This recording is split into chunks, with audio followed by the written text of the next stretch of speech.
Under your leadership, Piramal Group has grown from a textile-centric business into a global diversified conglomerate in more than 30 countries. What do you owe your success to? Actually, I owe my success. One is that I really feel I'm blessed. If you look at the way we started, I was put in a difficult situation.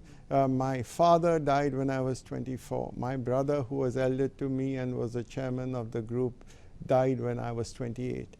And I was asked You were thrust into the deep end. Yes, into a textile business which was actually struggling because we had a long strike in the whole industry in India.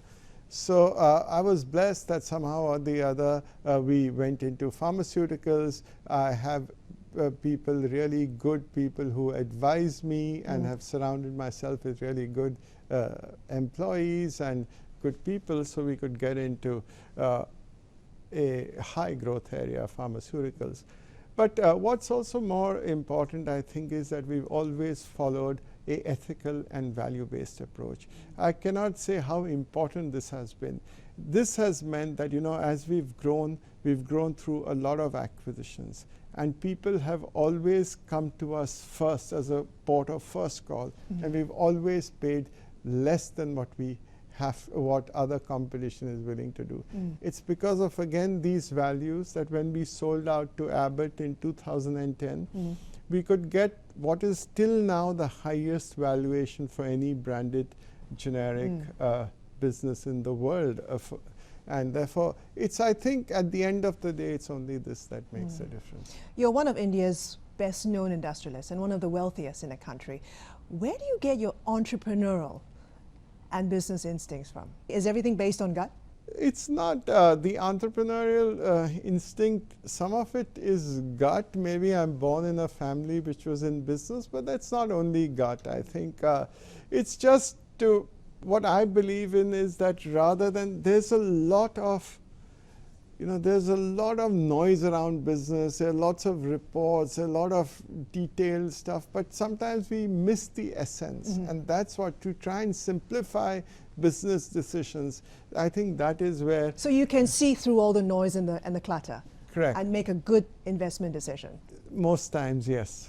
You're 62 years old, born, bred, educated in India with a degree in science and management studies.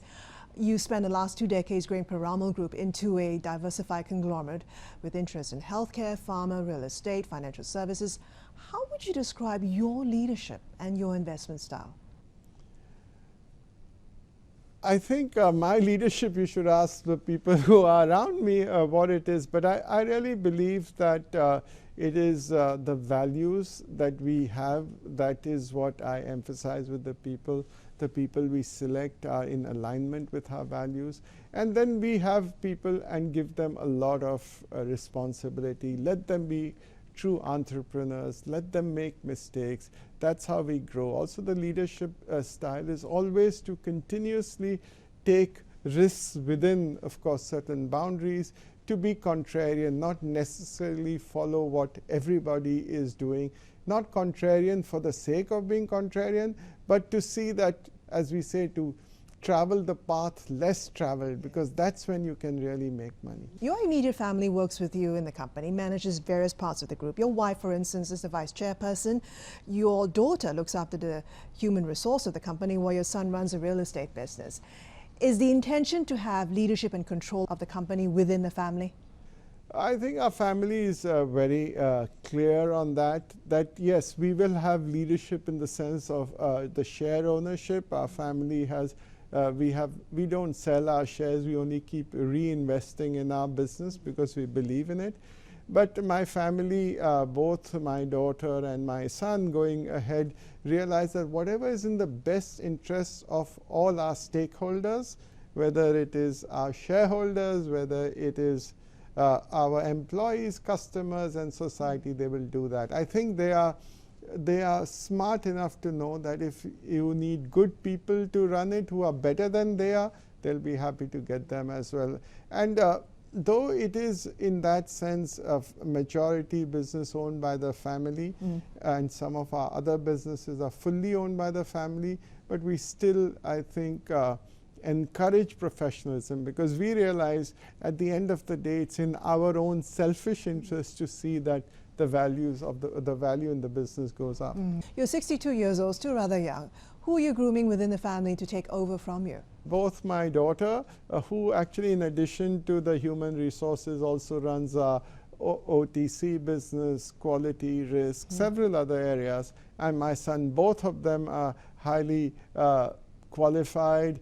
They've done their MBAs, from one from Stanford, the other from Harvard. Both are doing good businesses, so they are there. And so both of them will take over from you eventually. So let's see, we will decide in due course. It's still time.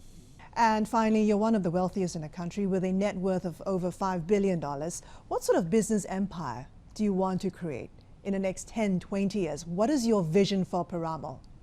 The vision for Piramal is that we should have a business which is really admired and which makes a contribution to our society as well as it creates wealth. It's time to give back? Because it's only when you have wealth then can you give back. So you have to create the wealth and then you have to distribute it.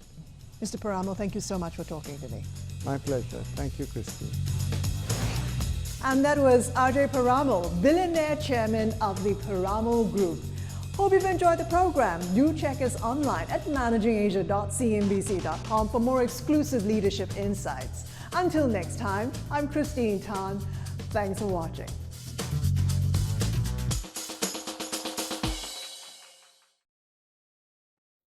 Hi, I'm Christine Tan, and thanks for watching Managing Asia on CNBC Live. You can check out more of our great content by clicking on the videos on screen. And don't forget to subscribe to our channel for the very best in feature programming. Thanks for watching.